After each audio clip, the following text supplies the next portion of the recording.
Morning, sir. Our travel time to Shanghai is 11 hours, 15 minutes. Told you we should have taken the faster flight. I think the board prefers you wear a more conventional suit to these company meetings. You can't outrun your past. Friday, tell me I didn't just imagine that. Negative, sir. Sir, incoming! A little late, don't you think? Friday, suit up, now!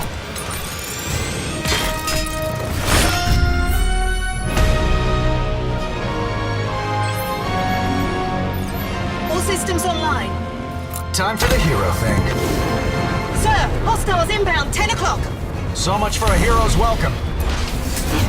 On your right. Any idea who we're up against? You've made your share of enemies, sir. I'll need more time. Above you. That's how it's done. Threat neutralized. Good. I have a plane to catch.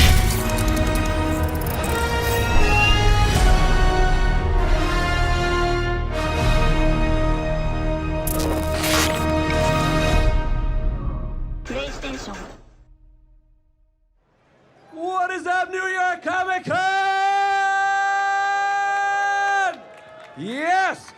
Welcome to Marvel's Iron Man VR Behind the Script. I am Josh Soleil. We're going to get into this game and talk about all the juicy good stories, gameplay, and all of that. So to join me on this stage is Ryan Payton, creative director of Camouflage, and Bill Roseman, VP and creative director of Marvel Games. Oh, look at that flight. Look at that flight. It was stabilized, and punch down. That was nice. Oh, cool. Gentlemen, hello. Long time no see. That's right. Greetings, Josh. How are you? Last day, you holding up okay?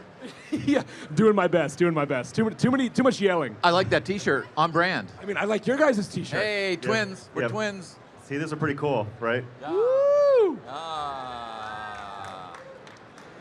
All right, so let's start with the basics. Yeah. For those of these fans who don't know Marvel's Iron Man VR, what is Marvel's Iron Man VR? All right, well, Marvel's Iron Man VR is all about taking the awesome things about playing as Iron Man. The flying and the shooting and the rocket punching and the ground pounding and that three-dimensional HUD, right? And also being Tony Stark, and then smashing those together with the great things about VR and PlayStation VR, which is those move controllers, so you can do all the flying and the shooting and the ground pounding and rocket punching, and then also with the VR headset, you're in that three-dimensional HUD. And finally, with VR, there's a sense of immersion in VR, right? So being Tony Stark, not just playing as Tony Stark, but being Tony Stark and looking down and seeing your body and seeing your hands and hearing your voice as Tony is really all about what the game is all about. So it's just not the action and the Iron Man simulation, it's also about Tony and that full AAA level VR content in a full campaign as well. Yeah, I mean, simply put, I like to think about it is it's the ultimate wish fulfillment that lets you do what you pretended when we were all 8 and 9 years old, and maybe today, is putting you inside the armor. When you put on the PlayStation VR headset, it is just like putting on Tony Stark's helmet. And yes, and in addition to that, you get to be Tony Stark. You get to be that millionaire inventor playboy. You get to walk around the mansion. You get to go to all these international hot spots. But there's something special about you put on that helmet, and it's the first time you've ever really got to experience having that light up HUD. You've seen it on screen, you've seen it in the comics, but when you put it on and it wraps around your face and you get to fly and blast as Iron Man, you really believe because you are Iron Man. I got to play this game at San Diego, and I got chills when in the beginning when you see all the logos coming up and you're going along the water and you're gliding down. Exactly. The feeling you get, you encapsulated it perfectly. But from the beginning, did you just wake up one morning and your team was like, Iron Man, VR, done, we got it? Right. Like, how did you come up with that decision? Yeah, so the way that the game all came about is that through Bill's boss, Jay Young, over at Marvel Games, he met me at E3 and he said, hey, we're interested in Camouflage working on a VR game. in the Marvel Universe, and we said, yo, we're interested. And we came back to the team, and they said, well, but if it could be Iron Man, what could be more perfect for VR than Iron Man as a character, right? So we went back to Jay, and Jay said, hey, thanks but no thanks. Iron Man is our crown jewel for VR, basically. And you guys are good, but you're not to that level that I want you to be at. I'm like, okay, challenge accepted. What would we need to do in order to convince you of that? And he said, well, you're not going to get it, but a great pitch, and then also an amazing, the best prototype I've ever seen of VR for Iron Man. And the team, just like Tony in the cave, their backs against the wall, and they just worked really, really hard on an incredible prototype that in 2 weeks really just communicated what Bill was talking about, that joy of flight, that sense that you are Iron Man, that suit, even if the world was just in gray box, right? We got that sense that players were playing as Tony Stark, even in this rough capacity. So when we took it down, we rented a minivan out of Seattle Airport, drove all the way down to LA with the VR equipment in the back seat. We pitched to Marvel. Thankfully, they loved it, and the rest is history. That's right. That really shows that at Marvel, we love to give opportunities to talent across the board in all our divisions. We have a whole history of saying to someone, if you have the passion and the desire and the love for the characters and the talent, then we will give you that shot. And they took that shot and they hit a home run. And we said, you nailed that wish fulfillment.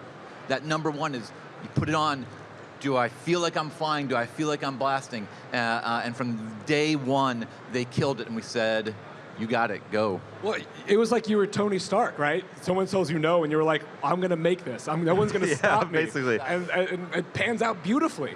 And talking about the flight, let's get into the flight mechanics of this game. Sure. You nailed it beautifully. How did you go about doing that? Well, we got really lucky with one of our lead gameplay engineers, Troy Johnson. He just, from that first day, he was in the VR equipment trying to figure out how to make this feel natural. And that's like really the key here, is that just like with Audie's design of the suit, just like with a lot of things about Iron Man, and the things that I love about Iron Man is that it's not just fantasy. There's a lot of science behind the fiction, right? And the way that the flight mechanics work in our game is very physics-based. We're not making up a lot of stuff, and that is like the true secret sauce of the game, is that if we were to kind of simulate or imagine how flying would work in VR and have the player do a lot of stuff that didn't feel natural and wasn't physics-based, your brain would know. Subconsciously, you would actually start feeling not so good, right? But one of the great things about how our game feels so good when you play it is because it all is physics-based. And when Josh was here yesterday talking about it, he was right. He said, wow, the level of minutia that the controls have, he didn't expect with the PlayStation Move controllers. And it's true, like they're all based on proper laws of physics. And speaking of the Impulse armor, we have some lithographs we're going to give out at the end of this panel, so stick around. We got a few of them left over to give out to some fans, because Audie did a fantastic job with that. Yeah. Oh, and just to stress who Audie is and why it's such a big deal.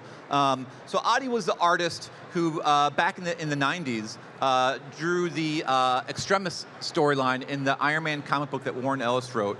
And really, he was the first one to draw the suit, and when you saw it, you said, oh, it's bold, it's dynamic, it works on the page, but I also understand that there's a man in there, and I understand how the armor works. And so he was the one, actually, that was drafted by the MCU to work on the first Iron Man movie.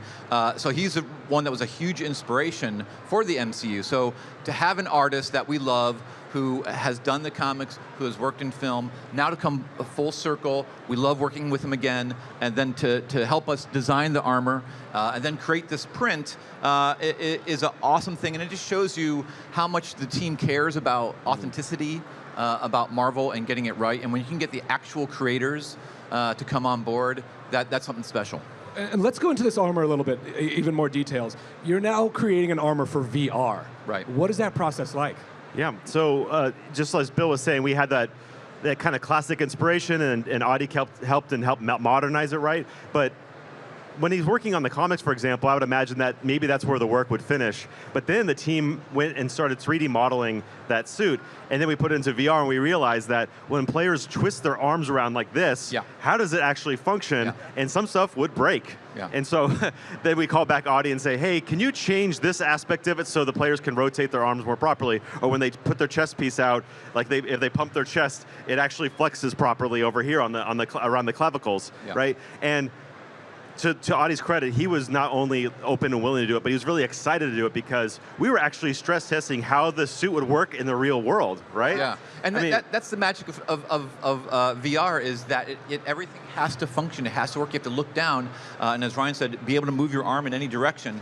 And that was part of the genius of you working with him. He engineered it just like Tony Stark, so that it actually functions. Talking about the classic inspiration, when you look back at the 1970s Iron Man suit, so the color language, they were so smart. The red parts were the gauntlets, the chest pieces, the boots. Those were the hard and protective parts. And then the yellow parts, the gold parts of the suit, were the arms and legs, the flexible parts. So they really thought it out. It wasn't just random color placement. So we were like, how can we take inspiration? Because we were very, and we'll talk about it, we were very inspired, the whole team, by, there was a famous story called Demon in a Bottle, by David Michelinie, who was the writer, and Bob Layton, the artist and co-writer. And that was a big, big, big inspiration, and that was the suit in that story. So how do we take a suit that was drawn 2D on paper, bring it into the present, make it three-dimensional, and then make it work in VR is Right. quite the challenge. Absolutely.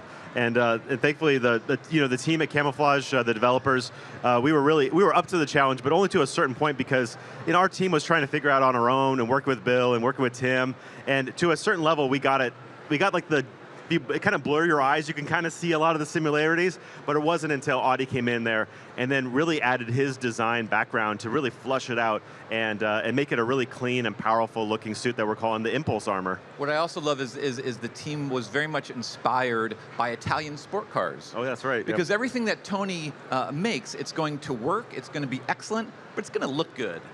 So there was a ton of pictures. Remember the whole mood board of these cars. So when you actually look at the chest, that whole chest piece is very much like the hood of a car. That was a lot of the inspiration. Everything is streamlined, everything is beautiful, everything is functional, but it's sexy as heck. And one last point on it is if you see like the black, kind of like these kind of rubber parts here. Yeah. This is specifically to allow players to stretch their arms out. And also each player has different body types. And so that's where a lot of the elasticity comes from for the players to kind of fill the suit in as they will. If they're 4.5 feet tall, if they're 6.5 feet tall, it doesn't matter. Players get to first time get to be in PSVR in the Iron Man armor, the first time ever. Yeah. How do players get to make it unique to themselves? Well, yeah. So a big part of being, of creating an Iron Man VR game is the Tony Stark experience and the fact that he's an inventor, genius inventor, and giving players access to that garage, right? So very early on in the game, we have players kind of roam around the mansion and eventually get access to the garage, and that's where they can see the suit in third person, right? And that was another challenge we had to face trying to do storytelling for an Iron Man VR game. Is that by virtue of it being VR, in most cases, you are in first person. So you don't actually get to see the full armor that often, right? So we felt like for the game, the garage was that really important opportunity for players to see all the work that they've done to customize the suit, to change their decos, to add and swap different weapon types, draw different augments, and then see their work before they start taking it on and playing it in first person. Right, right. I mean, that's what's so unique about VR and about the game is that, in most games, you're in the field, you're fighting, you're doing all that action. What I love about this is in addition to that, as you say, you get to walk around the Malibu mansion, you get to go into his garage, and there's so much storytelling through visual things. Everything was thought about. What's framed? What's on the walls? What's on his desk? What are all these items that you can interact with and look at? And the team did an awesome job of really applying thought to that, and it's all specific to Tony. It's all Easter eggs. It's all storytelling. So that's another fun aspect of just being Tony Stark and walking around this space and touching things and looking at things. Exactly. One thing you mentioned, Ryan, is you are the camera. It's not a third-person camera behind you. You are the camera. You are doing the storyline. So how did you make all these decisions for this truly immersive experience? 80 years of Marvel history. Yeah, I think a big part of it was because you are the camera, because you are the hero in this VR experience, we knew that we couldn't have these big epic set pieces, these third-person CG cinematics where lots of action's happening, where you got lots of enemies and lots of supervillains on the screen.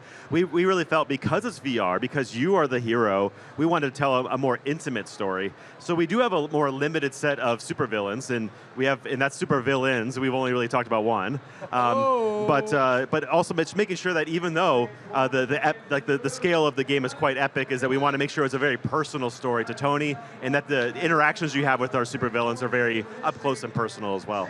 Yeah, I mean, I really like that we focused on the foes, that we really dig deep into that relationship between Tony and Ghost, and really focus on that, and really showcase why Ghost is one of the greatest Iron Man villains of all time.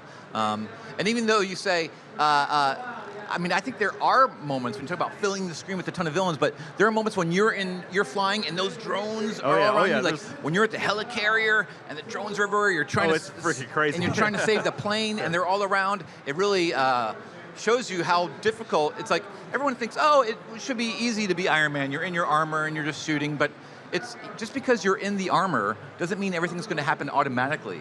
You have to make choices. You have to aim. You have to make it happen. So the armor is just as good as the person inside it. And so that's where the player comes in. How are you as Iron Man? What are you going to do to your suit? How are you going to upgrade it?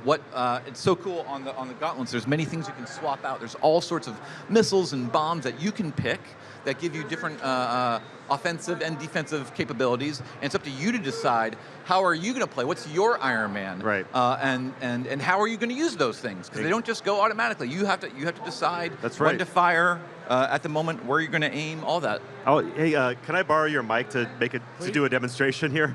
One of the really cool things that the team came up with was using the PlayStation Move controls. Most games when you're shooting in PlayStation Move, you're kind of doing this, right? But they thought it's more natural for players to feel like they're actually holding the repulsor, so you hold the controllers up like this, and so that's how you fire repulsors. But a lot of like rockets come out of the forearm of the player, right? So they had this great idea that instead of having the weapon change be a button press, what if players shoot their repulsors like this and then tilt their remove controllers down and then fire out of here? So it's that's all credit to the team. And at first, I hated that idea, and they beat me down, and they were totally right. But it's another example of immersion, that you are actually doing the motions that Iron Man would have to do. And it's not just Iron Man, there's also Tony Stark in this game. Right. Yeah. And players get to play as Tony Stark as well. How do they play differently? You got your big action moments, right? Your big missions that can take anywhere from 20 to 45 minutes in terms of like the different big set pieces we have. And then interspersed between there, you get your Tony Stark campaign moments. And that's where the suit comes off, and you look down and you see your full body Tony Stark there. And now you're exploring environments and you're interacting with a lot of classic Marvel characters. Right. And we want to make it so it wasn't a strictly linear story experience as well, because again, you're in VR and you want to like play with stuff. You want to kind of poke at the boundaries of VR. So we have these really great set pieces, these great stages that players have always wanted to be in, like the mansion, like the garage. Marvel was so unique, starting back in the 60s when they brought the Marvel Age with the heroes. They, Stan Lee and Steve Ditko and Jack Kirby, they were determined to put the human in the superhuman. And it was revolutionary at the time. They made you care about the person before they got their powers. You know, you like Steve Rogers before he gets the super soldier serum. You meet Peter Parker and you like him before he's bitten by the spider.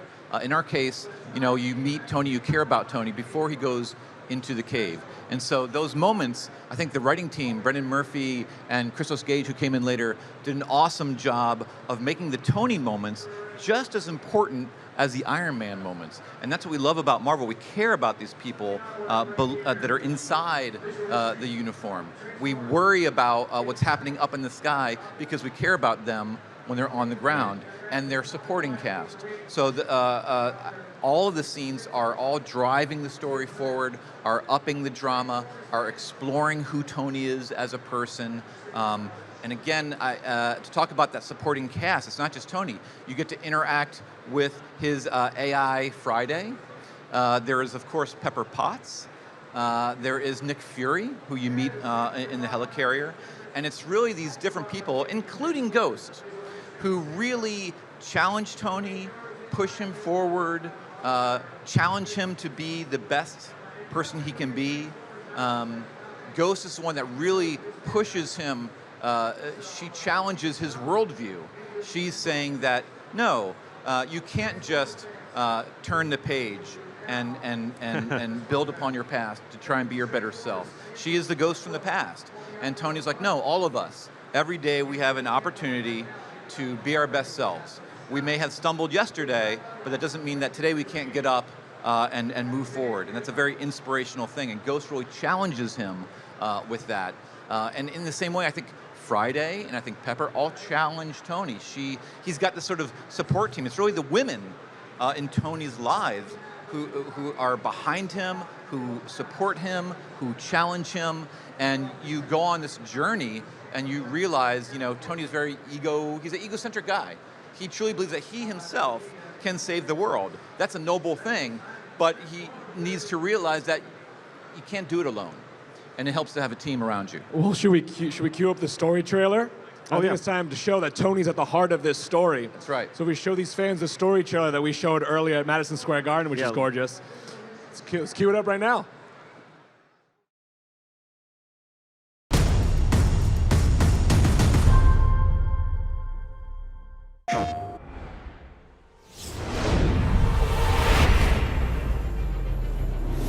I used to wonder how you did it.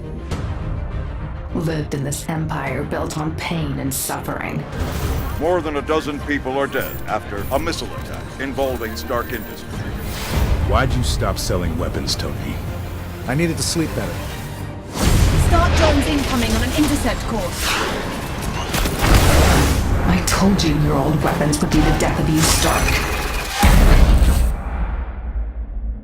Love what they did with the place. Friday, you get a feeling we're not alone? And you are?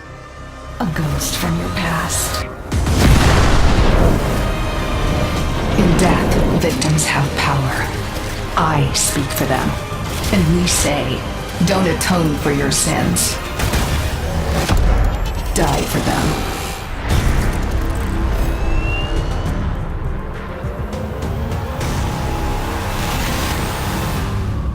PlayStation. 2020. I cannot wait. But let's talk about the inspiration. There's so many comics that I feel like fans can read. What was your inspiration from the comics to this? Well, so very early on in the process, we knew that we didn't want to just create an Iron Man simulator. We wanted to create a great Tony Stark story that, and through Bill in particular, he pushed us in that direction, to making sure that it's a genuine, authentic story where it's not an origin story of Iron Man, but it does get into some very fundamental aspects of what makes Tony a great character. And then one of those things is that Tony being his own worst enemy, right? So we looked at a lot of those great classic comic books from the past, also some really great stuff from more recent runs as well. But for me in particular, it was really about the Demon in a Bottle series from the late 1970s that Bill mentioned earlier. I really love that because to me, leading up to that point, I felt like Tony hadn't really confronted with a lot of his own kind of personal demons, and watching him kind of go through that for me was really inspiring. And I'm a lot more of a fan of comic book heroes that maybe is slightly more grounded. So the fact that this larger than life superhero is being grounded by, in this case, alcoholism was really interesting, and really changed a lot of my perspectives on storytelling in comics, and I think a lot of people as well. And I love that the team took that inspiration and then made it their own. As Ryan said, they looked at a lot of runs. They looked at past classic runs, and you mentioned the current runs, and the Extremist, the Extremist run, even the current run by Dan Slott, all the elements there, and the idea of taking those things, internalizing them, mixing them up, presenting them in new ways so that you as the player don't know where the story is going. And so you as Tony, whether you've read all the comics or haven't read a single comic, which I hope all of you never say that. But if you've not read anything, you can play the game, and it makes complete sense, It's completely accessible. You know who everyone is. You know all their relations. So you can play it just, hey, I'm an Iron Man fan, or I'm a VR fan, or I'm a Camouflage fan. I'm going to check this out. Everything makes sense. If you are a longtime true believer, it is chock to the gill with Easter eggs and point backs. But again, I like that you took things, mixed them up, modernized them, made them yours, and it's Camouflage's Iron Man. Oh, thank you. Yeah, and it's so much fun to be able to kind of just within reason and in a respectful manner, just kind of cherry picking some of those things that we really loved about the comics that fit really well with the story, fit really well with VR, and also pay some homage to some of the works that really helped inspire our understanding of Ghost, for example, like the Thunderbolts run that Bill worked on.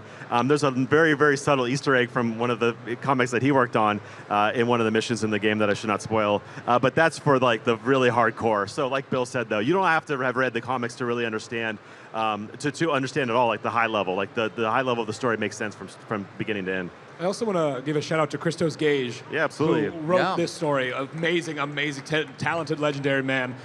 Now let's talk about the world building and the universe of this. Now, players get to fly around iconic Marvel set pieces and landmarks. What was it like to build this? Wow, so yeah, building it was an incredible challenge because like when we were first, pitching the game to Marvel, and we had this very rough gray box city that was basically the origin point of this Shanghai mission that you just saw. We thought, well, we might have to create a few environments that are a little bit bigger than normal. But then once we realized just how fast the player wanted to fly as Tony, that's around about 250 miles an hour. And that's a very fast clip to be flying at a game that needs to look beautiful. And so pretty early on, the art team realized that this is going to be an incredible challenge, and one that we're still facing to this day. The fact that we want to create these really great looking environments that have to be massive in order to allow the player to fly around them the way that they want to fly. So for example, this helicarrier